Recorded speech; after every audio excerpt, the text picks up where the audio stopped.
Film dibuka dengan seorang bos mafia kelas kakap secara tegas menolak tawaran untuk memperdagangkan manusia. Meski memiliki keuntungan yang fantastis, dia tetap menolaknya karena itu bukanlah keahliannya. Kesepakatan tersebut harus gagal. Singkatnya, dia pun menghampiri sang anak bernama Massimo yang sedang asik menatap seorang wanita cantik yang berada di pantai. Lalu sang ayah memberikan wejangan bahwa dia harus berhati-hati terhadap wanita, karena seorang wanita itu surga di mata, neraka di jiwa. Sang ayah meminta Massimo untuk berhenti memikirkan kesenangan dan kenikmatan duniawi. Sudah saatnya Massimo meneruskan bisnis ayahnya. Namun secara tak terduga sang ayah tertembak oleh lawan bisnisnya bersamaan dengan Massimo yang terkena tembakan. Sayangnya, sang ayah meninggal dunia. Dalam kondisi sekarat, Massimo terus melihat wanita itu muncul di pikirannya. Selang 5 tahun kemudian, tepatnya di kota San Francisco, Italia, Massimo mengalami perubahan drastis dalam hidupnya. Setelah kematian sang ayah, keadaan tersebut memaksa Massimo menggantikan posisi sang ayah untuk mengambil alih seluruh bisnis mafia keluarganya. Massimo sangatlah kecewa dengan hasil kinerja bank. Dia meminta pengembalian dana aset milik keluarganya dan bunga 10%. Tetapi jika tidak dipenuhi, dia akan membongkar aib para pekerja bank. Di tempat lain, tepatnya di Warsawa, Polandia, Laura seorang wanita karir yang sukses. Dia bekerja di salah satu hotel berbintang. Laura merasa marah dengan direktur hotel menyalahkannya atas insiden pelanggan yang marah-marah, sehingga menyebabkan kerugian dan nama hotel menjadi jelek. Padahal sang direkturlah yang tidak becus menangani insiden tersebut.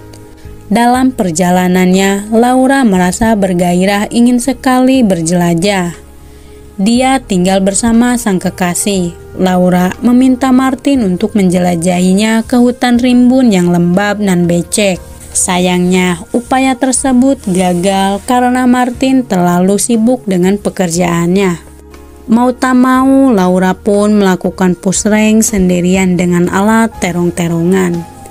Singkat cerita, Laura bersama Martin memutuskan untuk berlibur ke Sisilia untuk memperbaiki hubungannya, sekaligus untuk merayakan hari ulang tahun Laura.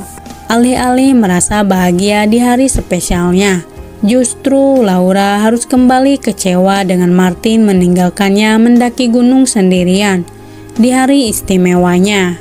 Dia sangatlah marah dengan tindakan Martin. Seharusnya mereka pergi bersama-sama. Martin pun berdalih bahwa Laura memiliki riwayat lemah jantung, sehingga dia tak bisa mengajaknya. Namun, Laura mendorongnya ke kolam renang. Oleh karena itu, Laura pun memutuskan untuk mencari udara segar. Dia berjalan-jalan sendirian di tengah malam. Laura benar-benar merasa kesepian di tengah kemelut percintaannya bersama Martin. Laura bertemu dengan Massimo. Dia pun menculik Laura dan membawanya ke kediamannya di sebuah kastil yang mewah. Setelah siuman, Laura menyadari bahwa dia berada di rumah orang asing. Dia sangatlah lewas di dalam kastil tersebut dipenuhi dengan foto-fotonya. Laura sangatlah marah dengan tindakan Massimo. Dia terus bertanya kenapa dia melakukan itu semua terhadapnya. Ternyata Massimo sudah lama mencintai Laura ketika dia tak sengaja bertemu di bandara. Sejak saat itulah dia sangat terobsesi dengan Laura, yang terus muncul di mimpi dan pikirannya. Walau dia tidak mengetahui identitas Laura, Massimo terus berjuang mencari Laura hingga sekarang. Sampai akhirnya Laura sendiri yang datang ke Sisilia. Sehingga dengan mudah Massimo untuk memiliki Laura seutuhnya. Massimo memberitahu kebusukan Martin pada Laura tentang Martin bersama wanita lain. Massimo pun memberikan kesempatan kepada Laura untuk jatuh cinta kepadanya dalam waktu 365 hari atau selama 1 tahun. Tetapi jika dalam waktu 365 hari Laura tak kunjung jatuh cinta kepadanya, Massimo berjanji akan membebaskannya. Berbeda dengan tawanan pada umumnya, Laura justru diperlakukan seperti seorang ratu. Semua yang dibutuhkan oleh Laura akan dipenuhi. Oleh sebab itu, Laura memanfaatkan situasi tersebut untuk shopping membeli pakaian-pakaian branded. Dalam situasi tersebut, Laura mencoba melarikan diri dari Massimo. Dia meminta pertolongan pada kedua polisi tersebut. Sayangnya, upaya itu harus gagal dengan Pak Polisi sangatlah mengenal Massimo yang notabene adalah seorang mafia kelas kakap. Tak heran semuanya menjadi tunduk dan patuh. Seiringnya waktu berjalan membuat Laura mulai merasakan getaran-getaran cinta dengan perilaku Massimo yang sangat baik kepadanya. Bahkan Laura tak sungkan membuka pakaiannya, serta mandi disaksikan oleh Massimo. Disusul dengan Massimo melakukan hal yang sama, sehingga membuat Laura sangatlah takjub dengan otongnya dan bentuk tubuh yang berotot. Untuk saat ini Massimo masih menahan nafsunya untuk melakukan penjelajahan terhadap Laura, karena dia tak ingin memperkaos Laura secara kasar. Massimo akan tetap menunggu Laura sampai waktunya tiba dia mengakui cintanya. Jadi dia tak akan terpancing oleh godaan Laura yang cukup menggoyahkannya. Keesokan paginya Laura terus berontak karena tak mau ikut bersama Massimo dan yang lainnya, sehingga Laura pun harus diikat. Massimo kali ini menggoda nafsu Laura dengan memainkan gunungnya dan anunya. Seketika Laura mulai traveling kemana-mana. Laura kembali berulah menggoda saudara Massimo dengan cara memainkan es krim di mulutnya. Karena tak tahan dengan sikap Laura, Massimo pun terpaksa mengikatnya untuk memberikan pelajaran terhadap Laura yang tak patuh terhadapnya. Kemudian Laura terus berulah dengan memakai pakaian cukup terbuka, memperlihatkan bagian tubuhnya yang eksotis. Meski Domenico sudah memperingatnya bahwa dia tak boleh berpakaian seperti itu, yang akan jadi pusat perhatian, serta Massimo akan marah besar. Awalnya tak ada yang aneh dengan tingkah laku Laura saat di klub malam, menikmati suasana hiburan malam. Sampai akhirnya Laura mulai merasa kebosanan. Dia pun menghampiri tempat tongkrongan para mafia. Bahkan Laura melakukan tarian erotis yang mengundang teman tongkrongan Massimo akan memperkaosnya.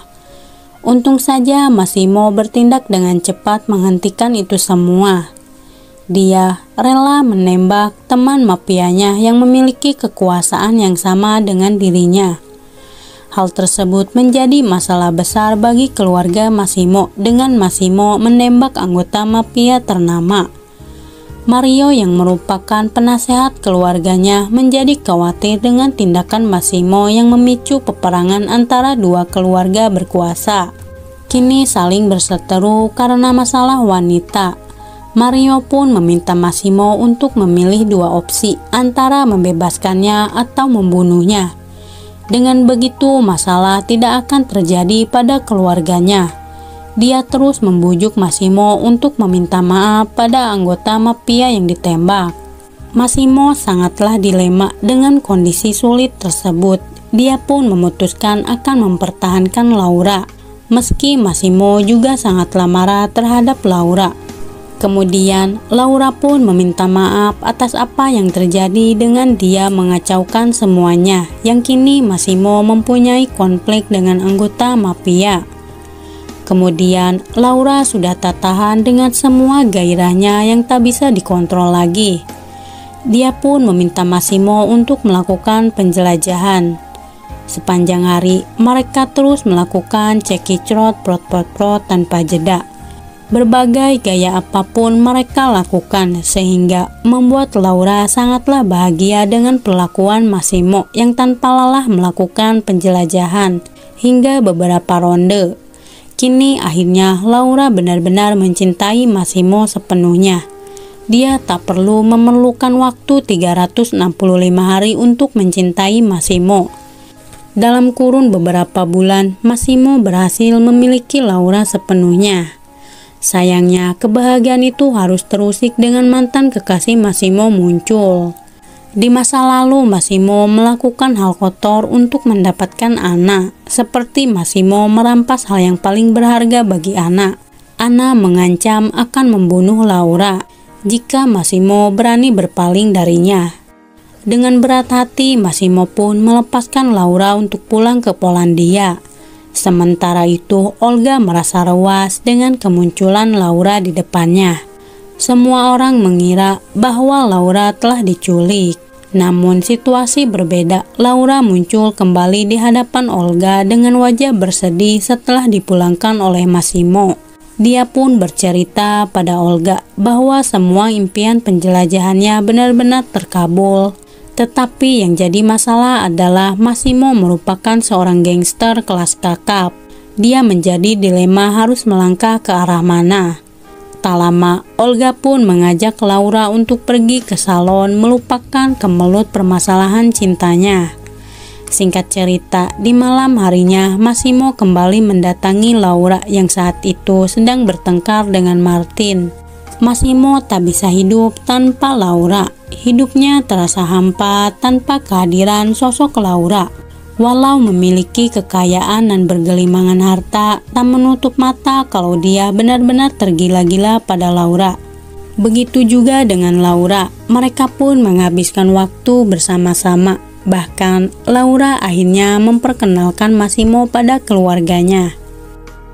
Mereka bahkan berencana akan segera menikah, tapi dengan syarat kalau Laura tidak boleh mengundang orang tuanya sendiri. Tetapi Massimo mengizinkan Laura membawa sahabatnya untuk menjadi pengiring pengantin. Tak lama kemudian, Olga datang untuk menemui Laura. Olga sangatlah kesal dengan tingkah laku Laura. Baru beberapa bulan Laura sudah hamil, tanpa mengenal seluk-beluknya keluarga Massimo. Sementara itu, Mario sangatlah panik mendengar kabar bahwa Laura akan dibunuh. Dia terus mencoba menghubungi Massimo dan Laura, namun tidak ada jawaban karena mereka sedang berteleponan. Dengan sangat berat hati, Mario pun memberitahukan Massimo bahwa Laura sudah diincar. Di tempat lain, Laura bersama Olga dalam perjalanan pulang. Mereka memasuki terowongan yang akhir dari perjalanan Laura bersama Olga. Film pun tamat. Terima kasih buat kalian yang sudah menontonnya sampai habis. Jika ada kritik dan saran, silakan komen di bawah.